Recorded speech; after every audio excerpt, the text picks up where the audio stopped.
Hey everyone, it's the Geeky Gamer, a few hours before this video goes live with a bit of a disclaimer. This Murder Drones review is kinda scuffed. There's some stuff overstated, some stuff I got wrong that I corrected in post, and I only noticed while grabbing screenshots out a week after finalizing the script. In hindsight, I'm not super proud of this review. I kinda rushed to get it out relatively soon after the finale and before switching to a new PC, but I've put too much effort into this to scrap it, and yet not enough effort to make a really good review. If I ever make the unlikely decision to re-review Murder Drones sometime down the line, I'll try to do a much better job, but don't get your hopes up that it'll happen. For now, just know that I don't hate Murder Drones. It's got some significant problems that I address in this review, but I still like it, and I address what I do really like. With that, I'll hand it over to Last Week Geeky now. Hey everyone, it's the Geeky Gamer. In summer 2021, I saw some people in the comment sections of videos and posts from the SNG4 and Glitch channels talking about something called Murder Drones, supposedly a new project from Glitch Productions. Curious, I looked it up, and found a teaser on the channel Liam Vickers Animation, announcing a new series being produced by Glitch. I was a bit skeptical of it, because it was something someone else created that Glitch seemed to just be producing, but I still kept an open mind. I watched the pilot when it released in October 2021, and I really liked it. Thanks to its stellar animation, fun characters, and hints of mystery, the Murder Drones pilot blew up, currently sitting at 50 million views 3 years later. The next February, Glitch announced that Murder Drones had been greenlit for a full season, with the second episode finally releasing in November 2022, and the following episodes releasing throughout 2023 and one in 2024 after a bit of hiatus. Then, on August 23rd, 2024, after almost 3 years, Murder Drones had its 8th and final episode, confirmed as the series finale. That's right folks, there are no plans for Season 2. And I certainly have opinions, and they definitely aren't popular ones. Because for as much as the internet seems to adore Murder Drones, except with spamming UTTT brainlets, I honestly don't think it's quite as great as everyone says. The animation and fight scenes are superb, and I like the characters a lot, and it's really funny at times, but the story is... So, with obvious spoilers ahead for all 8 episodes, let's break this down to a bunch of points about the series that I feel made Murder Drones a pretty mess, that I don't hate. First, I want to get one of my own biggest complaints about the series out of the way, the pacing and time skips between episodes. This problem popped up as soon as episode 2. At the end of the pilot, we get a brief glimpse of Uzi's eye turn into a strange symbol for a split second, which we later learn to be the symbol of the Absolute Solver. It seemed like a detail for the audience to notice, and later recognize the symbol when it gets revealed to the characters. But at the start of the next episode, Uzi and V are shown to already know about the symbol appearing in Uzi's eye, when it originally seemed like it would only be known to the audience for a while at first. The thing is, we have no idea how much time actually takes place between episodes 1 and 2, so we don't know how long they've had to learn about this, and the reveal of the characters is just skipped over off screen. Same with episodes 2 and 3. At the end of episode 2, we see Doll using what we later learn are Absolute Solver powers, and we see her kill a Robo-Roach and lick the oil, which again, seemed like something that only the audience would know about and we'd come back to later. Come episode 3, and it opens with her murdering someone, and we find out later that Lizzy knew about this. Like, I know she saw the door get crushed, but she didn't see Doll doing it. Episode 3's end involves Uzi discovering her own solver powers, which she's then just casually using to hold a flashlight in episode 4. That's a big one. Something that was just treated as a crazy reveal in the previous episode is all of a sudden just normal. This issue kinda clears up for the latter half of the series, mostly because episodes 5 through 8 all lead directly into the next, with sometimes just seconds of delay. But the first half, and also 4 into 5, has really bad pacing with those indeterminate time skips. We don't get enough information about the passage of time between the first 5 episodes to know how the characters should be feeling about things, or how much they should know. One of the common criticisms I've seen a lot of people mention, the plot is really confusing and not explained well enough. This is probably the biggest weakness, especially since so much of the series' story is built upon its mysteries and stuff. This really isn't helped by the pacing. The series is more than willing to give Uzi and N a whole uninterrupted 15 seconds of looking at each other and awkwardly looking around in silence, but there's a few things that are literally blinking and you'll miss it. For example, after Uzi helps N and V with their memories in episode 5, there's a split-second detail that Uzi replaces Sin, or the Solver, as N and V's admin. That solves what would otherwise be a huge plot hole of why Sin didn't just take control of N and V to keep them from interfering with her plans. But I didn't notice it on my first watch, despite how important it is. Also worth noting, why didn't she just take control of N and V earlier to get the job done? Anyways, these split-second details may have the answers to more questions. Look, I'm a sucker for small details, but they should not be the only answer to stuff like this. Now, here's some more questions I've got that I don't think ever got explained, and if they did, it was probably in a borderline freeze frame. How did Uzi resist the Solver in the finale? She was just succumbing to its control in the previous 2 episodes, once in Alice's lair and once at the cathedral, but then she gets smacked a bit and she's fine to just resist? Was it something cheesy like gaining the self-confidence to resist it? Was it the already established fact that her mom Nori actually got the patch and Uzi probably inherited that? But if that's the case, how did she just get controlled by the Solver? And I saw some people bring up the necklaces that both Uzi and Doll wore, which would be really stupid for that to be how they resisted the Solver, but they did put a bit of attention on the necklaces, so that might be the answer. And that brings up another point. Uzi got controlled, but Doll never did, despite using her powers more than Uzi prior to Uzi getting controlled? Probably the necklaces, which is so dumb that a little necklace can stop the solver like that. Editing geeky here, it's confirmed it was the necklaces, which is really stupid. How much of our main antagonist is the absolute solver, and how much is still Sin? We really don't know. Both names are used interchangeably, but they're also specified, notably by Nori, to be two different beings. Or the solver is a program, I don't know. Sin is kind of playful throughout the whole series, including the flashbacks, so is it still her by the end? Did the solver corrupt her, or is she using the solver? It's probably Sin and Uzi's tale at the end of the finale, considering she's just trying to make Uzi wear a bow. But still, is Sin evil and in control, or just playful and corrupted by the evil solver? It's too ambiguous as to who the real villain is. Also, how does the absolute solver even happen? How the heck does it mutate in drones that are supposedly improperly disposed of? Did JC Jensen absolutely screw up beyond all belief to cause that? Or is the absolute solver something external that was just using JC Jensen drones? And then there's the matter of the absolute solver's powers. Holy frick. Can anyone explain how a program is able to give its hosts the powers of telekinesis, matter duplication, regeneration, teleportation, growing organic appendages, turning inorganic material into organic flesh/blood/goop/whatever, and creating instant controlled black holes? Like, what the frick, how? Considering this was only meant to be one season, I kinda expected these things to be explained within the full story. I'll admit this isn't only a problem with Murder Drones. Heck, even Metarunner had a few things unexplained by the end. But I feel Murder Drones has more egregious cases, especially with Uzi resisting Sin/Solver when she had just been controlled by them less than an hour ago chronologically. Then there's some just general criticisms I have with how the story was written, and less how it was conveyed. These are mostly character related. Some of the recurring side characters were really underutilized. I can understand the teacher, he was really just there as Liam's creator cameo, but Thad and Lizzy really got shafted. Thad plays a somewhat minor role in episode 1, but with apparent room to become more prominent, which continued into episode 2 when he joined Uzi and N to investigate the disappearance of Jay's corpse. Then they saved him and he invited them to his shindig. We'll come back to that later. But after that, he's relegated to a background character in episodes 3 and 4. Lizzy also had a minor role in the pilot, as well as episode 2, but was more important in episode 3 as she helped with Doll's revenge plan against V, before realizing Doll was absolutely unhinged, so she tried to save V. Then she's just a background character in episode 4. Neither Thad nor Lizzy appear in episodes 5 or 6, but they return in episode 7 alongside Khan, where it seems they'll be important for the finale, as they fix the railgun and show up to the Cabin Fever labs to confront Jay. But then Thad and Lizzy do almost nothing in the finale except get chased by the Red Sentinel for some comic relief. Editing geeky here, they did give Uzi the railgun, but nothing else really. I really expected more for them, especially with their earlier prominence and then the return in episode 7, but it just led to a huge letdown for the finale. Also, Lizzy really needed some comeuppance for participating in Doll's plan to murder a bunch of girls to get V made prom queen to give Doll a chance to kill her. As far as we know, Lizzy completely got away with that. Even if it was resolved comedically, like N making an I'm sorry card and being told, aw, just don't do it again, there should have been something. This is going to be a really long point. Let's talk about probably the most hated character in the series, Khan, Uzi's dad. His arc was a mess. He starts out as low as he can get, a cowardly piece of crap who publicly states he loves the doors he builds more than he loves his own daughter. He left Uzi to die when he had an easy chance to save her, and even Murder Mode N was so shocked by how garbage Khan was at that moment that he stopped trying to kill Uzi. And then Khan did nothing to defend everyone from J and V despite being part of the WDF. Did we ever find out what that stands for? Worker Defense Force? Anyway, Thad had to stand up when Khan didn't, another reason I thought Thad would be more important. Khan seemed to be realizing his mistakes in episode 2 at the parent-teacher conference, but then come episode 3 and he's being a really overbearing father. He took all of Uzi's papers and stuff from her room, picked out a prom dress for her, and set her up to go to prom with Lizzy and Doll, who she was absolutely not friends with. He did get a decent bit in episode 4 where he acknowledges not being what either Uzi or Nori needed, and just tells Uzi to stay safe. That's fine. Then episode 5 happens and he lets Doll into their home, despite the fact that he was at prom and saw Doll's murderous rampage, and her trying to kill Uzi. Dude, what the actual frick is wrong with you? He does acknowledge not being a great dad, and sure, Doll wasn't planning on killing Uzi there, but it doesn't excuse him for potentially putting Uzi in danger like that.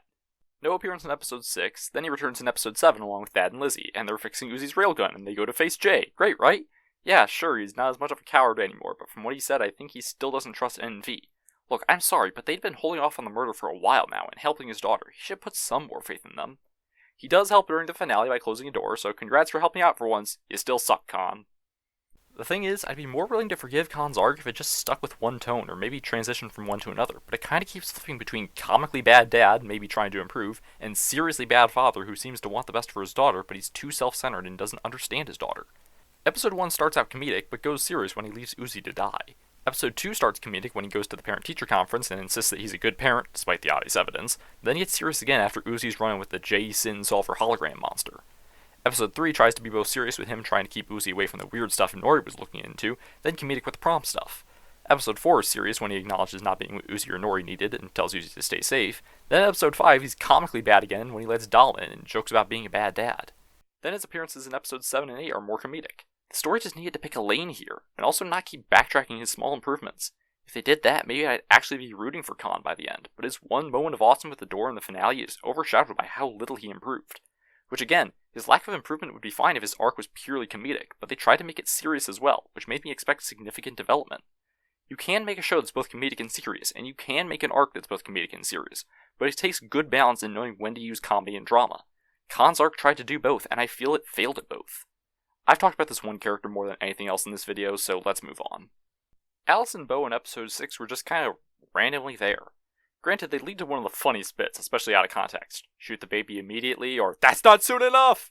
But they kind of just show up in the final act of the series. Alice drops a very small amount of lore, and they trigger a bit of Sin and Solver possessing Uzi for a bit, and showing some of the more destructive powers, before they both get slaughtered by the Sentinels. What were they even doing down there? And why did they have so many hearts from what I think would be Solver-infected drones? Wow, we're right back to stuff that really was never explained. There's a big issue I have relating to the tone and theming of the series. It's a semi-horror series called Murder Drones, so why did so few characters die? Or at least characters we might care about. Episode 1, the murder drones kill a handful of random drones, some in flashbacks, and Uzi kills Jay. Episode 2, Jay's back, sorta, more random drones die. Episode 3, Doll kills a bunch of random drones, seemingly dies but actually survives, and Jay comes back fully. Episode 4, V kills a random teen and Uzi kills a few. Side note, how come Uzi never went murder crazy like that again? She just completely stopped having that thirst for oil after that one rampage. Not to mention they barely touched on the overheating plot point. Episode 5 is pretty much all flashback, and we know everyone at the gala died, including Tessa as we later learn, but we didn't care about any of them except maybe Tessa. Episode 6 sees Alice and Beau show up and soon get killed, as well as V's sacrifice. Episode 7, bunch of human deaths in a flashback, and Sin kills Doll when it's revealed she already killed Tessa, but it's also revealed Nori is alive. Then we get the finale, which just seemed allergic to killing anyone. Jay dies again during the battle, but the credits show that she survived. Sin, the literal main antagonist, doesn't even fully die. She sticks around in Uzi's tail. And while V's return is epic, it kinda tarnishes her great sacrifice scene. And then nobody else dies. So who even is fully dead by the end? Alice and Beau, nobody really cared about them. A bunch of unnamed or random background characters that I guarantee next to nobody cared about. And then there's Doll, but even she's hinted to have survived somehow, maybe? There's a red-eyed silhouette in the finale credits, which Glitch apparently confirmed was meant to be Doll, and after Uzi swallows the singularity from Sin's heart, there's a brief flicker of Doll's name in her HUD, another Freezeframe detail, so there's even a chance for her to return. I went into the finale expecting a bittersweet ending. I seriously expected a dark, semi-horror series like this to permanently kill off at least someone we care about with no chance of returning, or at least kill the main antagonist, but nope. Is it fun to see our favorite characters survive? Absolutely. But is it also a bit disappointing they didn't actually have the guts to kill off any of our favorites? Definitely. That's about all the points I had issues with. Now, I'd like to share an idea I had that I think could have helped a bit, though mostly with the pacing issues.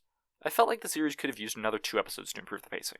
I did have an idea for an episode a while back, though granted this idea came before the second half of the series.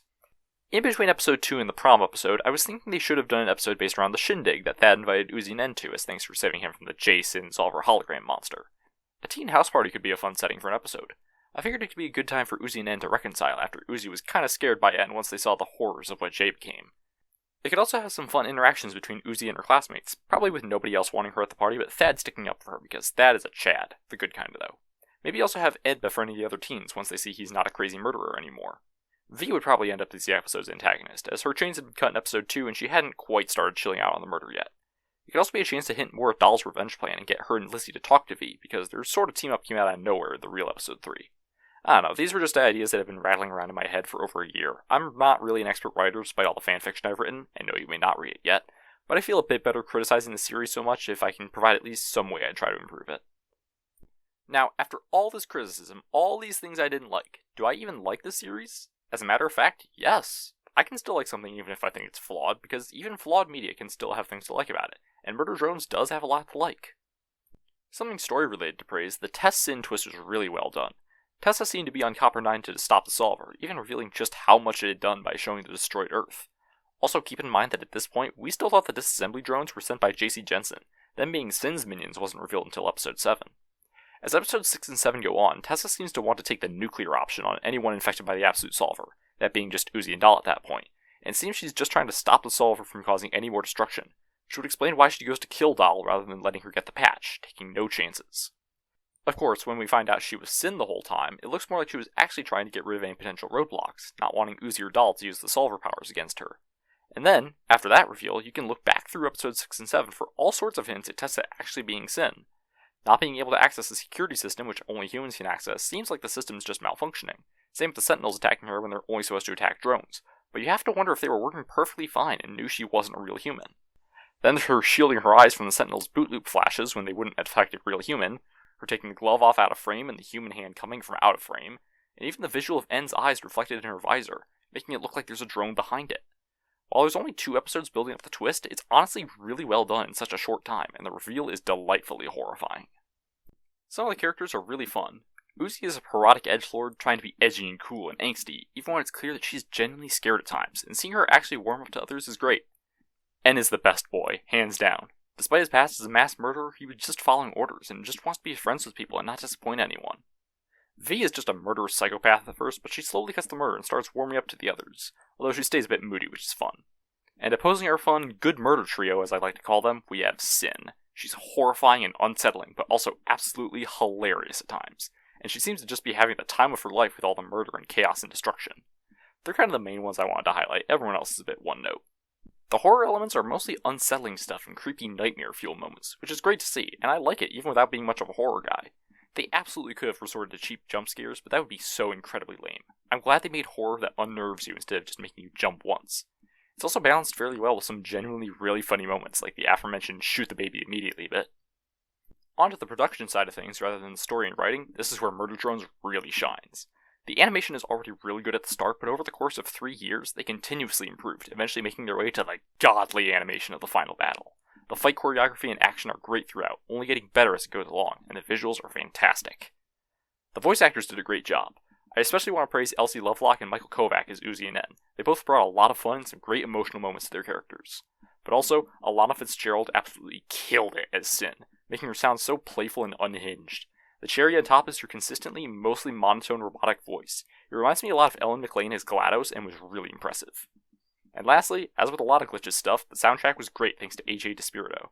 The main theme and Bite Me from the final battle were the highlights. Overall, I found Murder Drones to be a bit of a mixed bag of great and not great. The characters and fight scenes and general presentation are great, but the series puts a lot of focus on its lore and story, which is just too complicated for most people and isn't told in the best way to clear things up.